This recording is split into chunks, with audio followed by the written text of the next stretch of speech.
तो बच्चों अब हम स्टार्ट करेंगे चैप्टर नंबर 16 का रिवीजन। इससे जो पहले हमने 2 पार्ट्स डाले हैं इसमें, तो हमने उसमें 15 तक रिवीजन कर लिया है। तो अब हम देखेंगे 16 चैप्टर में क्या क्या करना है। तो 16 चैप्टर हमारा सिंपल है, लोकस एंड इट्स कंस्ट्रक्शन, और इसमें सिर्फ कंस्ट्रक्शन वाले ही क्वेश्चन आपको मिलेंगे, प्रूफ वाले क्वेश्चन नहीं मिलेंगे। तो आपको किस टाइप के क्वेश्चन इसमें करने हैं कि सबसे पहले ये जैसे इस टाइप का क्वेश्चन ये है कि show that the locus of the point equidistance from the fixed point is a circle with the fixed point as a centre. ये शो करने वाला क्वेश्चन है, तो इस तरह के शो करने वाले क्वेश्चन आएंगे भी नहीं हमारे इसमें। सिंपल देखो, थ्योरम क्या कहती है कि locus of the point equidistance from two intersecting line. अगर टू इंटरसेक्टिंग लाइन है तो आपको उन पॉइंट्स का कलेक्शन लिया जाए कि जो कि इन दोनों लाइन से क्या हो, इक्वल डिस्टेंस पर हो। तो वो लाइन क्या होगी, तो वो लाइन क्या होगी, ये जो इंटरसेक्टिंग लाइन है इन्हीं का ही परपेंडिकुलर और इन्हीं का ही बाइसेक्टर, एंगल बाइसेक्टर। मीनिंग कि भी ऐड करते हैं कि भी हमारे पास ये चैप्टर नंबर 16 है, ठीक है। तो इसमें कह रहा है कि अगर टू इंटरसेक्टिंग लाइन है, आपको इसका लोकस बताना है, आपको उन पॉइंट्स का लोकेशन बतानी है जो कि क्या हो, इन दोनों लाइन से ही इक्वल डिस्टेंस पर हो। तो अगर आप इसमें क्या करते हो, इन दोनों एंगल्स का ये जो एंगल है इसका बाइसेक्टर बनाते हो आप, तो इस पे लाई करने वाला हर एक पॉइंट, इस पर लाई करने वाला हर एक पॉइंट इन दोनों ही इंटरसेक्टिंग लाइन से इक्वल डिस्टेंस पर होगा। बस ये इक्वेशन, ये फर्स्ट वाली इक्वेशन यही कहती है हमारी, ठीक है, कि with the locus of the points equidistance from two intersecting lines is the bisector of the angles between the angle, between the lines. तो अब ऐसा भी हो सकता है कि भाई ये भी हो सकता है लोकस, ये जो लाइन है एल, ये भी हो सकती है। और अगर हम ये वाला एंगल देखें इसके, इन दोनों का बाइसेक्टर करते हैं हम एंगल का, और एंगल का बाइसेक्टर करने के लिए सिंपल क्या करते हैं कि भाई यहाँ से एक आपको कंपास लेना है, यहाँ से एक आर्क लगाना है यहाँ पर, और यहाँ से एक आर्क लगाना है इधर। तो बस सिंपल ये जो लाइन है एंगल बाइसेक्टर हो जाएगी। ऐसे आप यहाँ से भी कर सकते हो। अब इन दोनों को अगर हम ज्वाइन करते हैं, ये जो लाइन होगी एंगल बाइसेक्टर होगी सिंपल। तो ये लाइन एल और ये लाइन एम, ये हो जाएगी सिंपल इसमें। तो ये हो गया हमारा एंगल बाइसेक्टर, ये क्या होगा, इसका लोकस होगा। अब ऐसे ही इसमें जो क्वेश्चन हमें करने हैं, देखो क्वेश्चन क्या करने हैं इसमें। अब इसमें भी ऐसे बताया कि locus of the point equidistance from two given points in is the perpendicular bisector of the line joining the two points. इसमें कह रहा है कि the locus of a point equidistance from two given points, जो two given point से क्या हो, equidistance पर हो, is the perpendicular bisector of the line segment joining the two points। तो क्या होगा, परपेंडिकुलर बाइसेक्टर होगा इनका। जैसे यहाँ पर हम बात कर रहे हैं इसमें, इसमें अगर ये ट्रायंगल है हमारा ए पी बी, और इसमें जो पी पॉइंट है अगर वो इक्वल डिस्टेंस पर है किससे, ए से भी और बी से भी, तो आप बताओ कि पी की लोकेशन, पी को हम कहाँ पर मूव कर सकते हैं कि भाई इसका डिस्टेंस ए और बी से हमेशा इक्वल ही रहे। तो उसी को ही बोल रहा है ये कि ये पी हमेशा ए और बी से इक्वल डिस्टेंस पर रहे। तो इसमें हम उसकी लोकेशन कहाँ तक ले सकते हैं, कहाँ पर ले सकते हैं, ये कह सकते हो आप कि भाई ए और बी है, ये इक्वल, ये जो पी पॉइंट है ये इक्वल डिस्टेंस पर है किससे, ए और बी से। तो आप पी की लोकेशन बताओ कि आप पी को कहाँ कहाँ लोकेट कर सकते हो कि वो ए और बी से इक्वल डिस्टेंस पर रहे। तो इसी के लिए बताया कि भी ए बी का परपेंडिकुलर बाइसेक्टर कर दो, ए बी लाइन का परपेंडिकुलर बाइसेक्टर कर दो। ये वाली जो लोकेशन आएगी हमारी, यही लाइन जो होगी हमारी क्या होगी, लोकस ऑफ द पॉइंट्स होगी। बस सिंपल ये बताया है इसमें। अब इसी के जैसे क्वेश्चन हमने इसमें किए हैं कि भाई जैसे हमने इस टाइप के इसमें क्वेश्चन बताएंगे कि किस किस तरह के क्वेश्चन आपको करने चाहिए, तो ये सभी क्वेश्चन आप इसमें कर सकते हैं। देखो प्रूफ वाले क्वेश्चन नहीं करने, कंस्ट्रक्शन वाले करने हैं। जैसे यहाँ पर ये कंस्ट्रक्शन वाले क्वेश्चन है, तो इसमें से आप इंपॉर्टेंट क्वेश्चन है उनको जैसे हमने इनको मार्क कराया कि आप इनको कर सकते हो। कि कभी तो बोलेगा भी लाइन से इक्वल डिस्टेंस, जैसे अभी हम बोल रहे थे वो कि भाई हमारे पास क्या है, ये एंगल है या ट्रायंगल है कोई भी है। अब इन दोनों लेट कर लेते हैं कि भाई इसको हमने लेट किया बी ए सी। अभी कह रहा है कि भाई उस पॉइंट की लोकेशन बताओ जो ए बी लाइन से भी और ए सी लाइन से इक्वल डिस्टेंस पर हो। तो वो क्या होता है, एंगल बाइसेक्टर कर देते हैं, एंगल बाइसेक्टर कर देते हैं। तो ये जो लाइन आती है हमारी, ये जो लाइन मिलेगी हमें, इस पर आने वाला कोई भी पॉइंट अगर आप देखोगे तो वो इक्वल डिस्टेंस पर होगा किससे, दोनों ही लाइन से। हमेशा डिस्टेंस परपेंडिकुलर डिस्टेंस होता है, तो हमेशा इक्वल डिस्टेंस पर आता है, तो हम एंगल का बाइसेक्टर कर देते हैं। और अगर वो कभी साइड से, वो कहता है कि भी पॉइंट से इक्वल डिस्टेंस पर है, जैसे पॉइंट से इक्वल डिस्टेंस पर, तो हम उस क्या कर देते हैं, हम दोनों पॉइंट को ज्वाइन करके उसको परपेंडिकुलर बाइसेक्टर कर देते हैं। इसी तरह के क्वेश्चन आपको इसमें करने हैं, इन क्वेश्चंस को आप इसमें करें, ये इंपॉर्टेंट है। ठीक है, जैसे ये क्वेश्चन हमने मार्क किए हैं, ये क्वेश्चन आपको करने हैं। ये प्रूफ वाले क्वेश्चन है तो बिल्कुल नहीं करना है। जैसे ये हमारे लोकस कंस्ट्रक्शन, ये कंस्ट्रक्शन वाले क्वेश्चन, तो कंस्ट्रक्शन वाले ही करने हैं सिर्फ आपको। जैसे इसमें भी कह रहा है कि यूज रूलर एंड कंपास, तो कंस्ट्रक्शन बेस्ड आपको क्वेश्चन करने हैं। तो यहाँ पर कह रहा है कि भाई ये क्वेश्चन आप कर सकते हो इसमें, तो इसकी प्रैक्टिस कर लें आप। फिर यहाँ पर देखो ये आगे के भाई summary, the locus of the point which is equidistance from two fixed point. तो अगर टू फिक्स्ड पॉइंट से आपको लोकस फाइंड करना है, तो अभी हमने बात की थी, हम क्या करेंगे, उन दोनों पॉइंट को ज्वाइन करो और उसका परपेंडिकुलर बाइसेक्टर कर दो। और जैसे इंटरसेक्टिंग के लिए भी हम क्या कर रहे हैं भाई, इन दोनों का एंगल बाइसेक्टर कर रहे हैं। locus of the point in a plane and a fixed distance from the given fixed point mean circle के लिए, कि अगर ये बात कर रहा है कि भी कोई पॉइंट है, ठीक है, और उससे फिक्स डिस्टेंस पर अगर हम क्या लेते हैं, पॉइंट्स लेते हैं, तो उनसे ज्वाइन करने वाला जो लोकस बनेगा वो सर्कल बनेगा हमारा। ठीक है, ये सिंपल सी बात है। इसके बेसिक क्वेश्चन करें आप, इसमें इतना टफ नहीं आता है क्वेश्चन, डायरेक्ट क्वेश्चन आपसे कंस्ट्रक्शन बेस्ड क्वेश्चन आ जाएगा हमारा। तो इसमें से ये आप क्वेश्चन कर सकते हैं, जैसे हमने क्वेश्चन मार्क किए हैं आपको, इस तरीके के क्वेश्चन आप इसमें कर सकते हैं सिंपल। ओके, तो ये क्वेश्चन आप कर लें इसमें, ये हो गया, जैसे क्वेश्चन नंबर 18 हो गया, क्वेश्चन नंबर 23 हो गया। इस तरीके से सिंपली क्वेश्चन करें इसमें, तो आपका कंप्लीट हो जाएगा। और जैसे इसमें इंपॉर्टेंट ये है कि इसमें डायरेक्ट क्वेश्चन आ जाता है इनमें, क्या कि सेंट्रोइड किसे कहते हैं, तो इस पर हमने एक सेपरेट लेक्चर भी डाला है कि भी सेंट्रोइड किसे कहते हैं, कि मीडियन के इंटरसेक्शन पॉइंट। अगर किसी ट्रायंगल के ऑल मीडियन का इंटरसेक्शन पॉइंट लेते हैं, सभी मीडियंस लें और उनका जो कॉमन पॉइंट होगा इंटरसेक्शन पॉइंट, वही हमारा क्या होता है, सेंट्रोइड होता है। और सेंट्रोइड हमेशा मीडियन को 2:1 में डिवाइड करता है, ऊपर वाला पार्ट 2 और नीचे वाला 1, 2:1 में डिवाइड करता है। ये एप्लीकेशन भी हम यूज कर लेते हैं, इसका सेक्शन फॉर्मूला वगैरह में हम इसका एप्लीकेशन यूज करते हैं। इन सेंटर किसे कहते हैं, इन सेंटर मतलब अंदर सर्कल, ठीक है, इन सेंटर मतलब अंदर सर्कल बन रहा है, ठीक है, इन सेंटर मतलब अंदर सर्कल बन रहा है।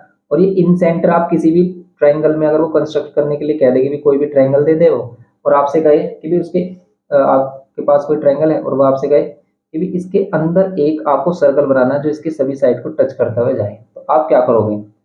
देखो इसके लिए हम क्या करते हैं इसमें, इसके लिए क्या करते हैं कि आप क्या कर लो इसमें, कि यहाँ पर हमारे पास क्या होगा कि अगर हम इसके एंगल्स देखें, तो यहाँ पर जो एंगल्स हैं और इन एंगल्स का अगर हम बाइसेक्टर करते हैं, तो जो एंगल का बाइसेक्टर ना एक कॉमन पॉइंट पर मीट करेगा, तो आप एनी टू एंगल्स का बाइसेक्टर कर लो। जैसे आपने इस एंगल का बाइसेक्टर किया, कैसे करते हैं बाइसेक्ट, भाई कंपास ओपन किया, उससे एक आर्क यहाँ पर, एक बार इधर पॉइंट रखकर एक बार आर्क ऐसे, तो यहाँ पर कर लिया हमने इसको। ऐसे यहाँ से हम करेंगे एक बार आर्क, ये वाला आर्क आप कितना भी ले सकते हो, फिर आप यहाँ से आर्क, और फिर उसी सेम डिस्टेंस जितना आपने ओपन किया उसी सेम डिस्टेंस से ये आर्क, उसी सेम डिस्टेंस से ये आर्क कर लोगे आप। अब इन दोनों का इंटरसेक्शन पॉइंट जहाँ पर मीट करेगा वही हमारा इन सेंटर होगा। बस ये बात ध्यान रखनी है आपको, ये एंगल के बाइसेक्टर से बनता है इन सेंटर, और उससे आप बना सकते हो कि ऐसा सर्कल जो कि इसके अंदर बन सकता है।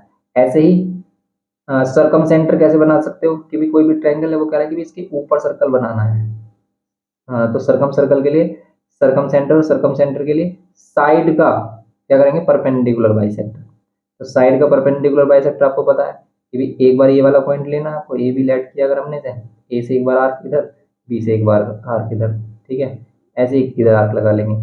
ऐसे या तो फिर ए सी साइड को कर लो एंगल बाइसेक्टर, साइड का बाइसेक्टर कर लो, परपेंडिकुलर बाइसेक्टर ड्रॉ कर दो, या फिर बी सी साइड, क्योंकि आप जब थर्ड का करोगे, जैसे आपने ए सी का क्या किया, साइड का बाइसेक्टर किया, इसका परपेंडिकुलर बाइसेक्टर किया, तो यहाँ पर मीट कर रहा है, तो आप अगर बी से करोगे ना तो वो भी आप इधर ही मीट करेगा, यही क्या हो जाएगा, इसका सरकम सेंटर हो जाएगा। ओके, ऐसे हम सरकम सेंटर ड्रॉ करते हैं। ऑर्थो सेंटर किसे कहते हैं, कि अगर सभी एल्टीट्यूड लिए जाए, ठीक है, सभी एल्टीट्यूड्स लिए जाए तो हमारा क्या मिलता है, हमें ऑर्थो सेंटर मिलता है। अब अगर हमें ए से यहाँ पर सामने की तरफ इसके अपोजिट साइड पर परपेंडिकुलर ड्रॉ करना है, तो आप कैसे ड्रॉ करोगे, आप ऐसे तो नहीं कि यहाँ पर कहीं भी पॉइंट ले लोगे परपेंडिकुलर डाल दोगे, तो हम ए से ही करते हैं। देखो अगर आपसे कहा जाए कि भाई ये जो वर्टिसेस है, इस वर्टेक्स से अपोजिट साइड में परपेंडिकुलर ड्रॉ करना है, तो कैसे करोगे, तो कंपास को करो ओपन, ठीक है, कंपास को इतना ओपन कर लो कि भाई इस वाली साइड को कट कर दे, तो इतना कर लो ओपन कि भी इस साइड को कट करे, इस तरीके से आर्क लगाए। अब ये जो आर्क लगेगा ना कंपास से, इसी का ही परपेंडिकुलर बाइसेक्टर कर लो, इसी का ही बाइसेक्टर कर लो, इधर की साइड भी कर लो और इसको इधर की साइड भी कर लो। आप देखना ये लाइन बिल्कुल परपेंडिकुलरली ए से ही पास हो रही होगी। ऐसे हम क्या बनाते हैं, एल्टीट्यूड बनाते हैं किसी पॉइंट से किसी लाइन पर। ओके, तो ये हो गया हमारा क्वेश्चन। इसमें बस ये इसी टाइप के क्वेश्चन है। तो इस वाले में देखो, इस पर हमने एक क्वेश्चन नंबर मे बी 12 था वो, locus of the point P so that A B square is equal to A P square plus P B square. ये वाला क्वेश्चन अगर आपको करना हो तो कैसे करेंगे, there A and B are two fixed point, कि भाई ए और बी टू फिक्स्ड पॉइंट लें। इस पर हमने एक सेपरेट लेक्चर भी डाला था, क्योंकि इसको हमने थोड़ा बाय मिस्टेक कुछ गलत एक्सप्लेन कर दिया था। एक बच्चे ने हमसे डाउट किया था कि भाई ये सर कुछ मिस्टेक लग रही है, तो वो हमने गलत ही एक्सप्लेन कर दिया था। क्योंकि यहाँ पर कह रहा है कि भाई अगर ए और बी टू फिक्स्ड पॉइंट ले लें, ए ले लें और बी ले लें, टू फिक्स्ड पॉइंट, ओके, ये फिक्स रहने चाहिए। अभी कह रहा है कि the locus of the point P, एक पॉइंट पी है उसके लोकस को डिफाइन करो कि भाई वो इस पाइथागोरस थ्योरम को फॉलो करे। पाइथागोरस थ्योरम है, साफ पता चल रहा है। और ए बी का स्क्वायर मीन्स ए बी क्या है, इसकी हाइपोटेनस साइड होगी, ए बी क्या होगी, इसकी हाइपोटेनस साइड होगी। तो अगर ए बी इसकी हाइपोटेनस साइड है, क्योंकि सबसे बड़ी वाली जो साइड होती है वो हाइपोटेनस होती है, और हाइपोटेनस ये है और वो होती है 90 के अपोजिट, तो पी हमें यहाँ लेना होगा। तभी तो ये ए बी का स्क्वायर, ए पी का स्क्वायर और पी बी के स्क्वायर को फॉलो कर रहा है। अब वो कह रहा है कि पी पॉइंट के लोकस बताने की, पी पॉइंट को हम कहाँ पर चेंज कर सकते हैं, पी पॉइंट पर हम कहाँ, पी पॉइंट को कहाँ कहाँ पर ले जा सकते हैं कि ये किसको फॉलो करे, पाइथागोरस थ्योरम को फॉलो करे। अब ध्यान से देखो, हमने बनाया ट्रायंगल कुछ इस टाइप से, यहाँ पर पी है और यहाँ 90 है। तो पी पॉइंट कहाँ कहाँ पर रोटेट हो सकता है, तो ये पी पॉइंट रोटेट हो सकता है सर्कल के सरकमफ्रेंस पर, या फिर आप सर्कल पर कह सकते हो। तो आप ए बी को डायमीटर लेकर, ठीक है, इससे इसका हाफ कर लो, इसका परपेंडिकुलर बाइसेक्टर कर लो, वो उससे आपको मिलेगा सेंटर। और आप इससे एक सर्कल ड्रॉ करोगे ना, तो सर्कल पर ये पी पॉइंट कहीं पर भी लाई कर सकता है। क्यों, क्योंकि एंगल इन सेमी सर्कल क्या होता है, तो एंगल इन सेमी सर्कल क्या होता है, ऑलवेज 90 होता है। इधर भी हो सकता है ऐसे ही पी पॉइंट, इधर भी हो सकता है। इसका जो लोकस होगा ना पी पॉइंट का, वो होगा circle with diameter A B. मतलब ये कह सकते हैं कि locus of the point P is the circle, ठीक है, is the circle with diameter A B, okay. और उसको हम ड्रॉ कर सकते हैं कि भाई ए बी से हमने पहले इसका मिड पॉइंट फाइंड किया, उससे सर्कल ड्रॉ कर लिया इस टाइप से। तो बस ये हो जाता है हमारा कौन सा चैप्टर, चैप्टर नंबर 16 लोकस। अब देखते हैं इसमें चैप्टर नंबर 17 सर्कल। अब सर्कल को करने के लिए बस आपको इसी से रिलेटेड जितनी भी थ्योरम्स है इसमें, इसकी जो प्रॉपर्टीज है सर्कल की, वो आपको पता होना चाहिए। तो ये सभी circumcircle, circumcentre, equal equal circle, circumscribe circle, ये आपको पता है। Inscribe circle, inscribe circle, circumcircle a circle that passes through all the vertices of the polygon is called circumscribe circle. तो circumscribe circle कि जो figure के ऊपर बन रहा है, और इन सर्कल या इन स्क्राइब सर्कल जो फिगर के अंदर बन रहा है, उसी को क्या कहते हैं, इन सर्कल। अब कोड, कोड आपको पता है भी कोड किसे कहते हैं, नाइन्थ की हमारी प्रॉपर्टी की भी कोड। अगर हम क्या करते हैं, सेंटर से कोड को परपेंडिकुलर ड्रॉ करते हैं, तो वो इसको इक्वल पार्ट में डिवाइड करता है। सेंटर से कोड पर परपेंडिकुलर ड्रॉ करते हैं तो वो इसको इक्वल पार्ट में डिवाइड करता है। चैप्टर नंबर 17 है ये। तो अगर हमारे पास कोई भी कोड है, सेंटर से हमने उस पर डाला परपेंडिकुलर, तो वो उसको इक्वल पार्ट में डिवाइड करेगा। और इसी का ही कन्वर्स भी ट्रू होता है कि भाई अगर आपने किसी सर्कल से, किसी सेंटर से, किसी सर्कल के सेंटर से कोड को बाइसेक्ट किया, तो वो परपेंडिकुलर बनाएगा। ये बात भी प्रूफ होती है हमारी क्लास 9 में। और अगर टू इक्वल कोड्स हैं तो वो सेंटर से इक्वल डिस्टेंस पर होती हैं। ये बातें, ठीक है, ये छोटी छोटी बातें जो हमें बेसिक पता होना चाहिए इसका, कि there is only one circle and only one which passes through the three given point, equal chords of a circle are equidistance from centre and vice versa भी होता है कि भाई उल्टा भी सही होगा इसका, रिवर्स भी सही होगा, ट्रू होगा कि अगर टू इक्वल कोड्स हैं तो वो सेंटर से हमेशा इक्वल डिस्टेंस पर रहेगी, मीन्स इसका परपेंडिकुलर डिस्टेंस हमेशा इक्वल रहेगा। और अगर ये डिस्टेंस इक्वल है तो ये कोड इक्वल होती है हमारी। ये तो बेसिक बात है। इसमें जो मोस्ट इंपॉर्टेंट है वो आते हैं ये वाले थ्योरम, कि भाई पहले आपको पता होना चाहिए सेगमेंट क्या, आर्क क्या, किसको बोल रहे हैं हम, ठीक है।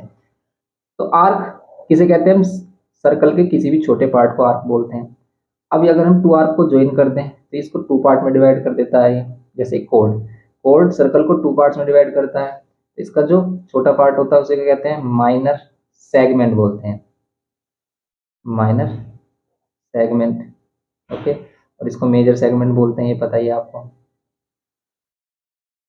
तो अब इसी से रिलेटेड ये वाली प्रॉपर्टी, सबसे पहले थ्योरम 5 कि क्या है कि अगर कोई भी सेंटर पे बनने वाला एंगल है वो हमेशा ट्वाइस होता है सर्कमफ्रेंस पे बनने वाले एंगल के। ये सभी हमने बता रखे हैं आपको कि सेंटर पे बनने वाला एंगल ऑलवेज ट्वाइस होगा सर्कमफ्रेंस पे बनने वाले एंगल के। तो angle at centre is twice the remaining circumference, ये भी बोल देते हैं हम इसे शॉर्ट में कि अगर ये x है तो ये 2x होगा, और अगर ये 2x है तो ये x होगा। मीन्स कि अगर ये 50 है तो ये 100 होगा, समझ रहे हो बात। अगर ये 70 तो ये 140 होगा, सेंटर बनने वाला एंगल डबल होगा। बस कंडीशन ये है कि भाई अगर ये क्या आ रहा है, हमारा सेंटर बन रहा है, इसी के अपोजिट बने वो एंगल, ऐसा नहीं है इधर बन जाए कि अगर ये सेंटर इधर बन रहा है तो इसी के अपोजिट आपका एंगल बने। मीन्स क्या कह सकते हो कि भाई सेम ही सेगमेंट में रहे। ये अगर क्या है हमारा मेजर सेगमेंट में है सेंटर बनने वाला एंगल, तो ये जो सर्कमफ्रेंस बन रहा है एंगल ये भी मेजर सेगमेंट में रहे, इधर कहीं भी हो सकता है, ठीक है, लेकिन इधर ना हो। समझ गए बात आप, ये इसमें कंडीशन। तो इसी से ही रिलेटेड एक क्वेश्चन ऐसे भी आता है कि भाई वो इस टाइप से आपको दे देता है क्वेश्चन, ये आपको एंगल लेट कर लेते हैं, ये अगर 100 है तो ये वाला एंगल बताओ। तो अब इसमें ये वाली प्रॉपर्टी नहीं लग रही, तो इसे करने के लिए हम क्या करते हैं, या तो आप ये इसका अपोजिट एंगल फाइंड करो, ठीक है, इसका अपोजिट एंगल फाइंड करोगे तब आप इसे बता सकते हो, या फिर आप क्या करो कि भाई ये 100 है, इसके अपोजिट क्या बनेगा हमारा, ये 50, और ये 50 है तो ये 130 हो जाता है। क्यों कि साइक्लिक क्वाड्रिलेटरल है अगर, तो साइक्लिक क्वाड्रिलेटरल के अपोजिट एंगल्स का सम 180 होता है, ये भी पता है हमें। तो ये फर्स्ट प्रॉपर्टी तो ये होगी भाई, angle at centre is twice at angle at remaining circumference, ठीक है। एक दूसरी प्रॉपर्टी इसी में ये है कि भी angle in the same segment, same segment में बनने वाले की मीन्स कि अगर लेट कर लेते हैं कोड है तो सेम सेगमेंट मीन्स जैसे मेजर सेगमेंट में बनने वाले सभी एंगल इक्वल होते हैं, ये एंगल सभी इक्वल होंगे, कोई भी एंगल ले सकते हो आप। माइनर सेगमेंट में बनने वाले एंगल सभी इक्वल होंगे, तो सेम ही सेगमेंट, इसलिए हम कहते हैं सेम सेगमेंट प्रॉपर्टी। जैसे आपको कोई भी इस टाइप के क्वेश्चन दिखेगी भी, जो आपका एंगल है सर्कल के अंदर वो सेम ही कोड से बन रहा हो, आप ये भी देख सकते हो कि सेम ही कोड हो, सेम ही कॉमन कोड से दोनों एंगल बन रहे हो, तो वो क्या होगी हमारे angle in the same segment, और वो इक्वल होते हैं angle in the same segment. ये angle in the same segment वाली प्रॉपर्टी है इसमें। फिर साइक्लिक प्रॉपर्टी, अभी हमने बात की भी, साइक्लिक प्रॉपर्टी का मतलब है कि अपोजिट एंगल्स का सम, कि अगर कोई भी सर्कल है, ठीक है, अगर वो क्या है कि साइक्लिक क्वाड्रिलेटरल है वो, तो हम कह सकते हैं कि उसके अपोजिट एंगल का सम 180 होगा। लेकिन अगर हमें इसे प्रूव करना है कि भी किसी भी क्वाड्रिलेटरल को वो कह रहा है कि प्रूव करो कि साइक्लिक क्वाड्रिलेटरल है, तो सिर्फ आप क्या कर दो उसके अपोजिट एंगल्स का सम 180 प्रूव कर दो। ऐसे ही अगर कोई भी साइक्लिक क्वाड्रिलेटरल है तो उसके एक्सटीरियर एंगल का सम मींस उसका जो एक्सटीरियर एंगल होता है वो इंटीरियर अपोजिट एंगल एक ही एंगल के इक्वल होगा, एक ही एंगल के इक्वल होगा, एक से ज्यादा के नहीं। जैसे ट्रायंगल में 2 के इक्वल होता है, ट्रायंगल में तो ये प्रॉपर्टी है कि भी एक्सटीरियर एंगल है वो sum of 2 interior opposite angle, means अगर ये x है ये y है तो ये x प्लस y होगा। लेकिन इसमें क्या है कि अगर वो साइक्लिक क्वाड्रिलेटरल है तो उसके एक्सटीरियर एंगल, जो उसका एक्सटीरियर एंगल होगा वो उसके इंटीरियर अपोजिट एंगल के इक्वल होगा, मींस अगर ये x है तो ये भी x होगा। जैसे कि अगर हमने यहाँ एक्सटीरियर डाला कि ये y है, इसके अपोजिट यहाँ पर ये है, ये y होगा। ऐसे एक्सटीरियर एंगल प्रॉपर्टी है कि अगर ये m है तो इसके अपोजिट क्या होगा, ये वाला एंगल m होगा, ऐसे कह सकते हो आप, एक्सटीरियर एंगल प्रॉपर्टी है। इसी के बेसिस पर हम क्वेश्चन करते हैं, इसमें तो हमने सभी क्वेश्चन किए, इसके इंपॉर्टेंट क्वेश्चन आपको कराए, ये सभी क्वेश्चन हमने एक्सप्लेन कर रखे हैं, तो आपको अगर कोई भी देखना है तो उसको देख सकते हैं। इसके बेसिक क्वेश्चन आप देख लें इसमें, ये आपका कंप्लीट हो जाएगा, ये बेसिक क्वेश्चन आपको पता होने चाहिए। ओके, तो एंगल फाइंड करने वाला क्वेश्चन आ जाता है तो सिंपल आप कर सकते हो उसे, तो यही इसमें प्रॉपर्टी जिसका हमें यूज करना है। और फिर यहाँ पर आ जाते हैं हमारे पास कि सम इम्पोर्टेंट रिजल्ट क्या है कि अगर कोड्स हैं, अगर सेम कोड्स हैं वो सेंटर पर इक्वल एंगल सबटेंड करेगी हमेशा।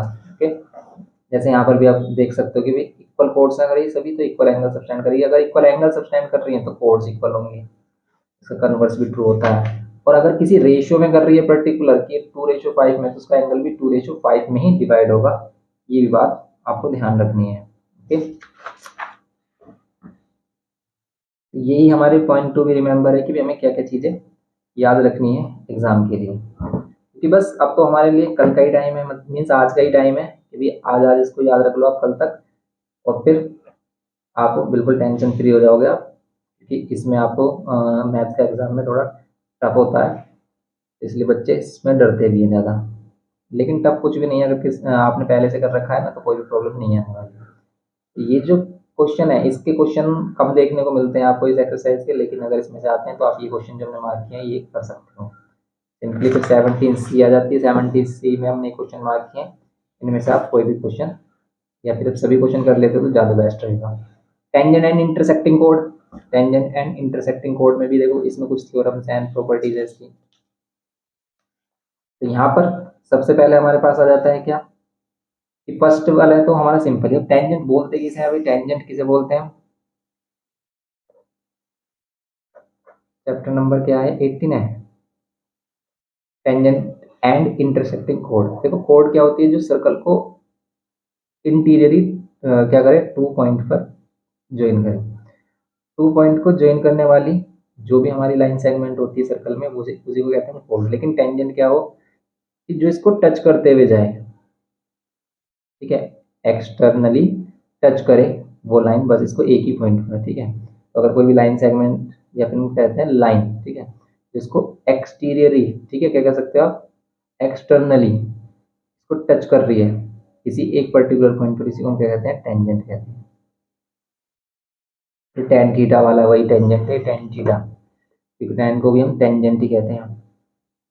तो ये हमारे पास तो इसी से रिलेटेड क्वेश्चन है कि भाई ये हमारे पास क्या रहा है कि भाई when the given two circle touch each other internally, वो केस है इसमें। तो ये इतना इम्पोर्टेंट नहीं है, इसमें सिंपल हमारे पास ये हो गया। अब इसमें जो प्रॉपर्टीज है वो ये है कि भाई एक्सटीरियर पॉइंट से बनने वाले जो टेंजेंट है वो इक्वल होते हैं। तो हमेशा ये प्रॉपर्टी आपको याद रखनी है कि भाई अगर कोई भी टेंजेंट है वो एक्सटीरियर पॉइंट से 2 कॉमन टेंजेंट सर्कल पर ड्रॉ कर रहे हैं, तो वो टेंजेंट क्या होंगे हमेशा, ये जो टेंजेंट है हम ऐड कर लेते हैं ए बी या फिर पी, ये बी पी, ये हमेशा इक्वल होंगे। एक्सटीरियर पॉइंट से अगर आपने कॉमन टेंजेंट ड्रॉ किए किसी सर्कल पर तो वो ऑलवेज इक्वल होंगे, ओके। और हमेशा रेडियस और टेंजेंट के बिटवीन 90 बनेगा एंगल। तो ऑलवेज रेडियस और टेंजेंट के बिटवीन 90 बनता है। जैसे कि लेट कर लेते हैं, अगर यहाँ पे डायमीटर होता है और हम टेंजेंट ड्रॉ कर देते हैं तो ये एंगल ऑलवेज क्या होगा, 90 होगा, ठीक है। अगर ये रेडियस है तो ये रेडियस एंड टेंजेंट के बिटवीन क्या होता है, एंगल 90 होता है, सिंपल।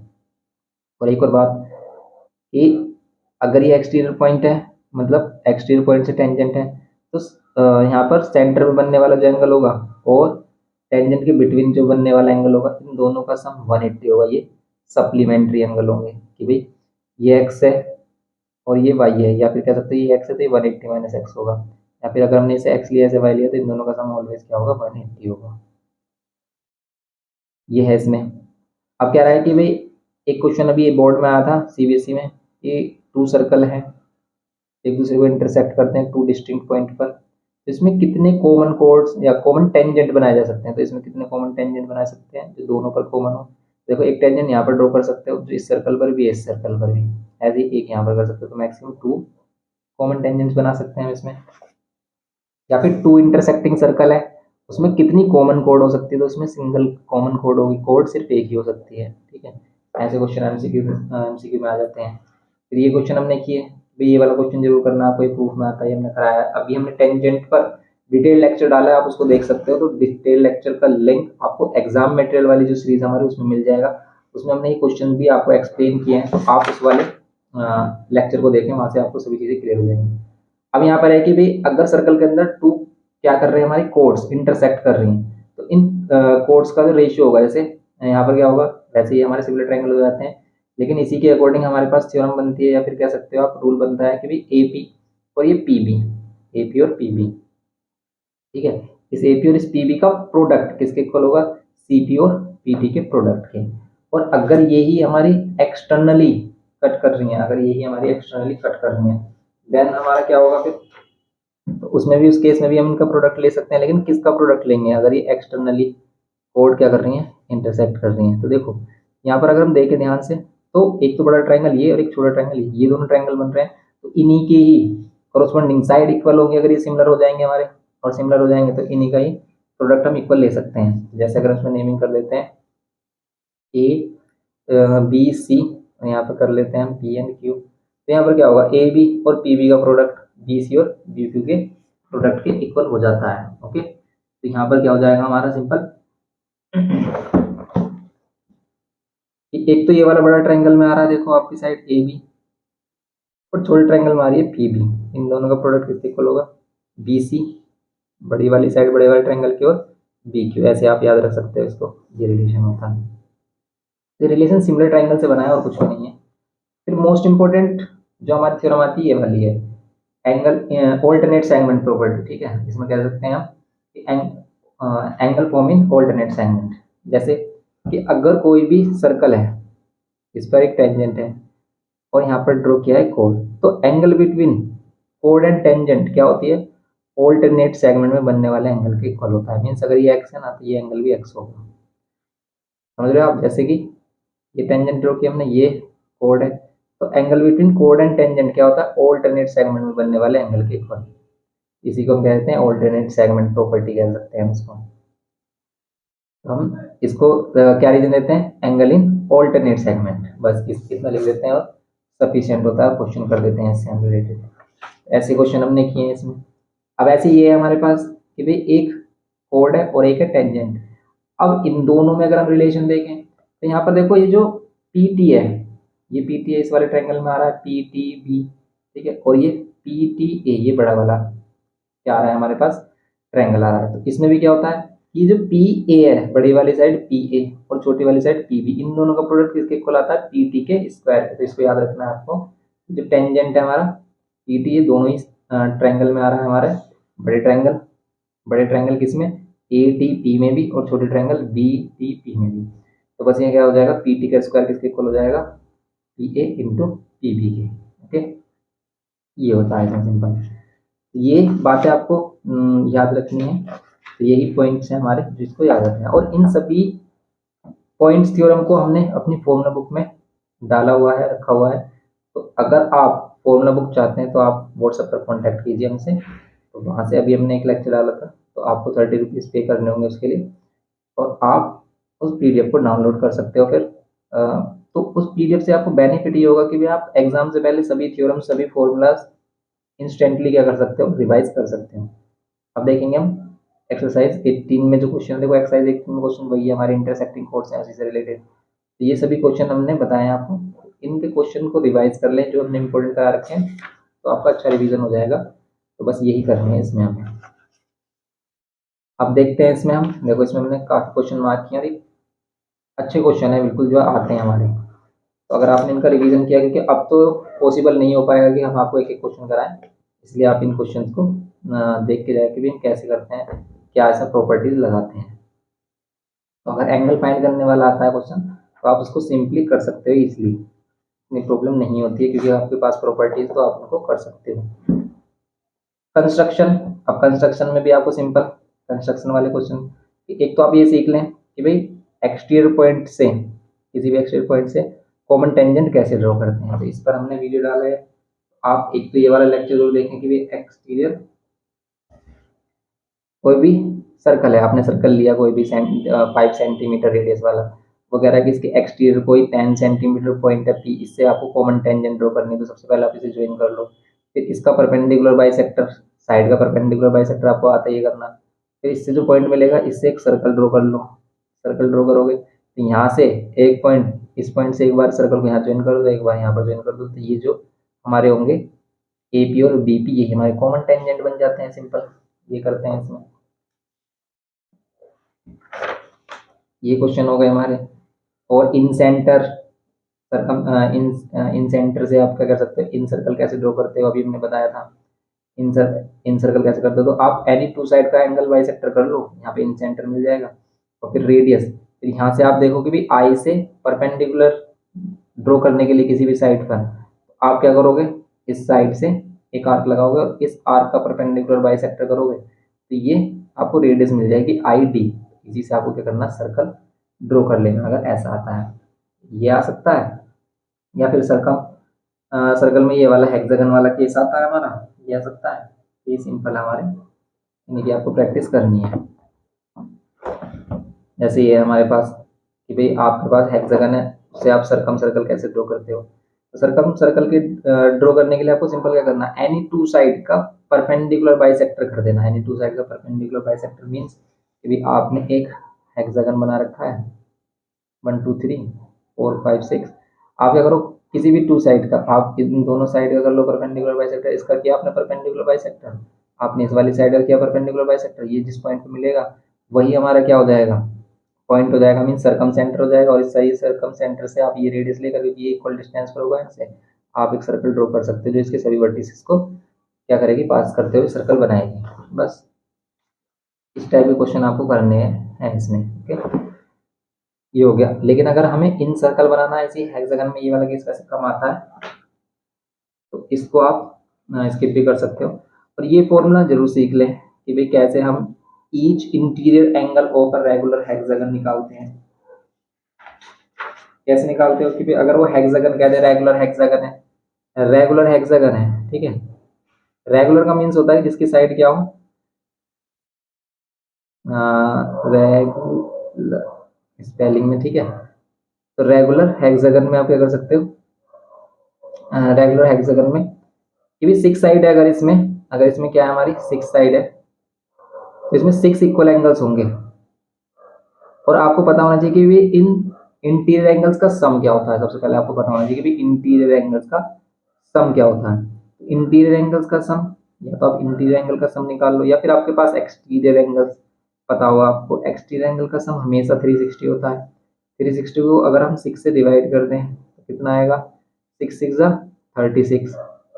तो exterior angle, each exterior angle इसका ऑलवेज 60 आ रहा है, तो इंटीरियर एंगल कितना होगा 120। क्यों, एक्सटीरियर और इंटीरियर का सम कितना होता है, ऑलवेज 180 होता है। तो आप इसकी हेल्प से ज़्यादा इजी कर लोगे, इसे इजीली कर सकते हो फाइंड। वरना तो हमारे पास फॉर्मूला है ही n-2 इंटू में 180।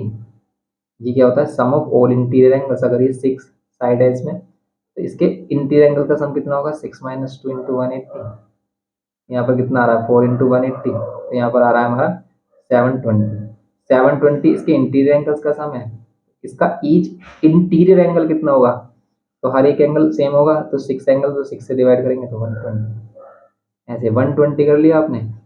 अब अगर इस पर आपको सर्कम स्क्राइब सर्कल बनाना है, तो आप क्या करोगे, सर्कम स्क्राइब सर्कल के लिए आपको क्या करना है, इसकी साइड का बाइसेक्टर करना है। साइड का बाइसेक्टर करके सर्कम स्क्राइब सर्कल बना सकते हो। लेकिन अगर इन स्क्राइब सर्कल बनाना, तब ये एंगल मेन हो जाता है कि भी आपको एंगल पता होना चाहिए, क्योंकि एंगल का बाइसेक्टर करोगे आप, क्योंकि पहले आपको इसे ड्रॉ करना होता है। हेक्सागन को कैसे ड्रॉ करोगे भाई, हेक्सागन को कैसे ड्रॉ करोगे, 120 का एंगल आपको पता होना चाहिए कि 120 का एंगल बना रहे हैं। यहाँ पर ए बी साइड ली कोई भी रेगुलर हेक्सागन के लिए, अगर वो साइड बोल रहा है कि 5 सेंटीमीटर लेनी है, तो वही 5 सेंटीमीटर ली। फिर यहाँ पर एक 120 बनाया, यहाँ पर एक 120 बनाया, फिर यहाँ पर 120 बनाया, फिर यहाँ पर भी 120। इस टाइप से हम क्या कर सकते हैं, बना सकते हैं 1 2 3 4 5 ऐसे ही। ये इस टाइप से बन जाएगा हमारा, इस टाइप से बन जाता है हमारा कुछ।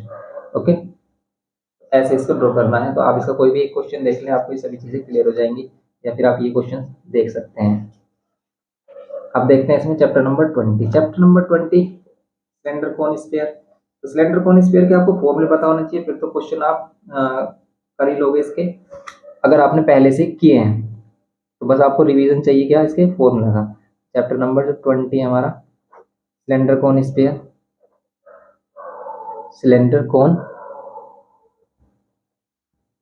स्फीयर, इनके फॉर्मूले आपको पता होने चाहिए कि भी सिलेंडर का सी एस से क्या होता है बताओ, 2πr/h। और टी एस से क्या होता है, total surface area, 2πr bracket में h प्लस आर। वॉल्यूम क्या होती है इसकी, इसकी वॉल्यूम होती है हमारी क्या, πr² h। ऐसे कोन के लिए सी एस से क्या होता है, πr/l। टी एस से क्या होता है, πr ब्रैकेट में l प्लस आर। और वॉल्यूम क्या होती है, 1/3πr²h। ये 1/3 होती है किसके, सिलेंडर की वॉल्यूम के। और एल और एच में क्या रिलेशन होता है, ये भी पता होना चाहिए आपको, क्योंकि एल स्क्वायर क्या होता है, h² प्लस r²। क्योंकि एल किसको बोलते हैं हम कोन में, ये जो तिरछी ऊंचाई होती है, ये स्लैंट हाइट, इसको एल बोलते हैं। और ये हाइट, एक्चुअल हाइट इसकी ये होती है, जो इसके सेंटर पॉइंट को ज्वाइन करती है, इसके एक्सिस को बेस के सेंटर से ज्वाइन करती है। जिसका रेडियस है ये हमारा। स्पेयर, स्पेयर आपको पता होना चाहिए क्या होती है भाई स्पेयर का। स्पेयर का सी एस से टी एस से सरफेस एरिया सभी सेम होता है, वो होता है 4 पाई आर स्क्वायर। इसकी वॉल्यूम होती है सिर्फ क्या 4/3 पाई आर क्यूब। और ऐसे ही हेमिस्फीयर आ जाता है हमारा। हेमिस्फीयर के लिए सी एस से क्या होता है हमारा हेमिस्फीयर के लिए। तो ये सभी फॉर्मूले हमने फॉर्मूला शीट में डाले हुए हैं। तो यहाँ पर क्या है सी एस से कितना है हमारा, इसका सी एस से होता है 2 पाई आर स्क्वायर, क्योंकि सर्कल का हाफ होता है कुछ इस टाइप से।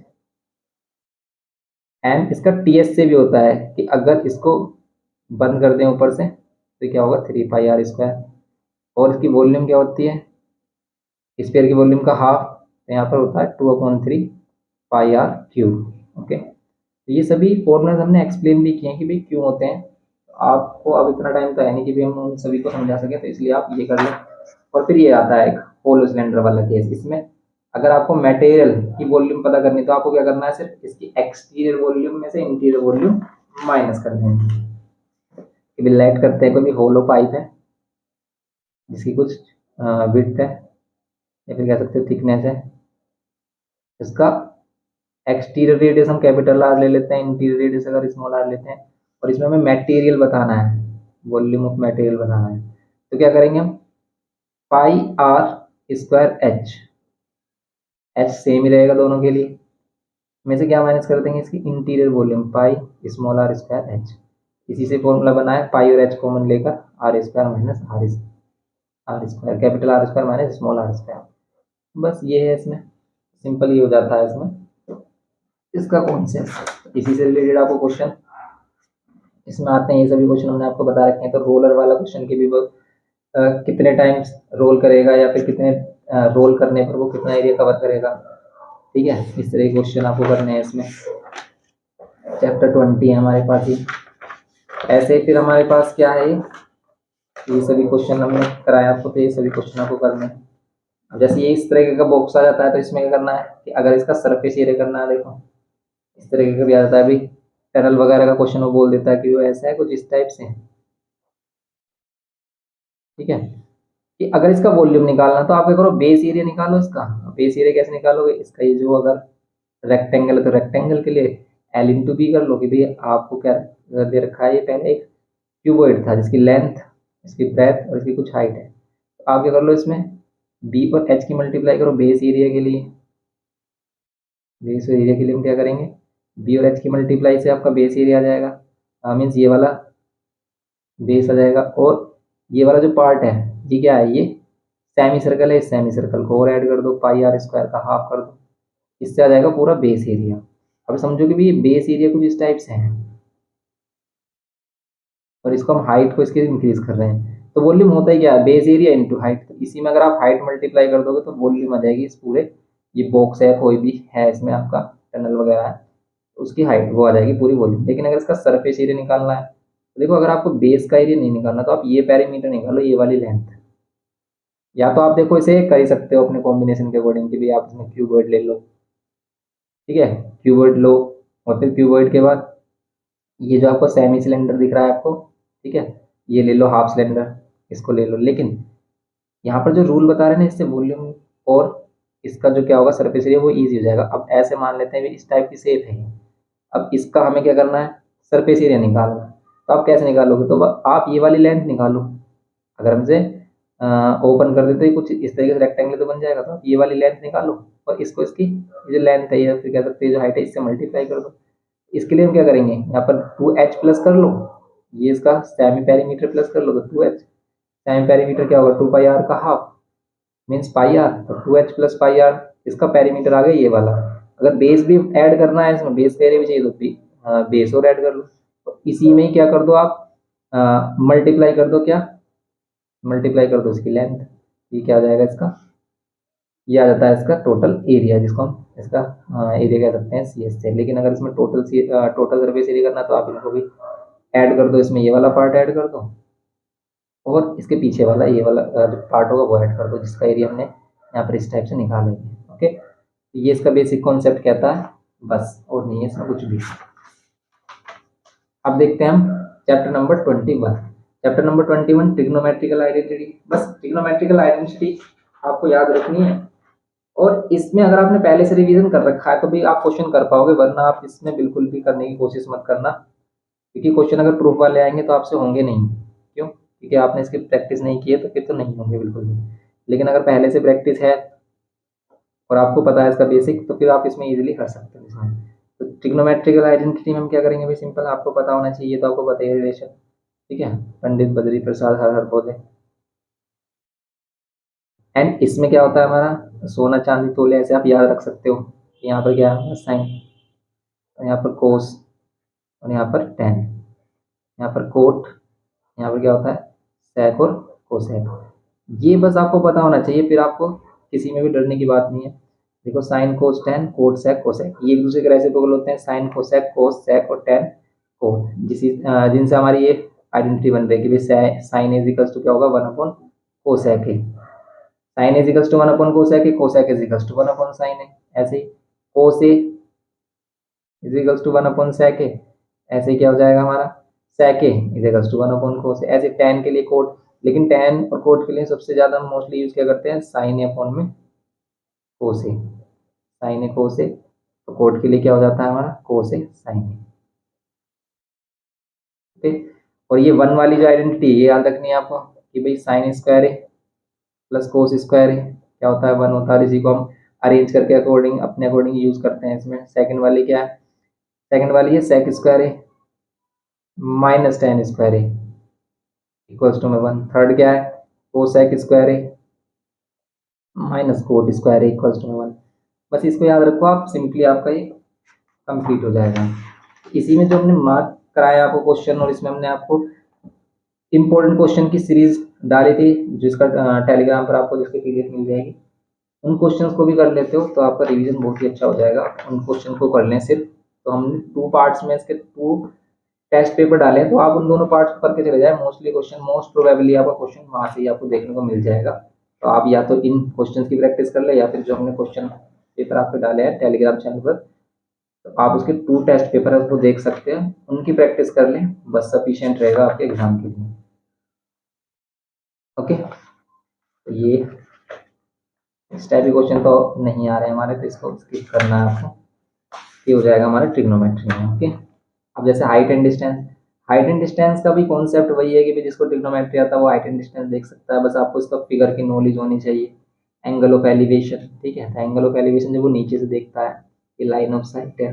एंगल ऑफ डिप्रेशन किसे कहते हैं, जब वो ऊपर की तरफ है, ऊपर से नीचे की तरफ देख रहा है, लेकिन वही angle of depression angle of elevation के इक्वल हो जाता है, उसी का यूज करते हैं, सिंपल यही है हमारे पास।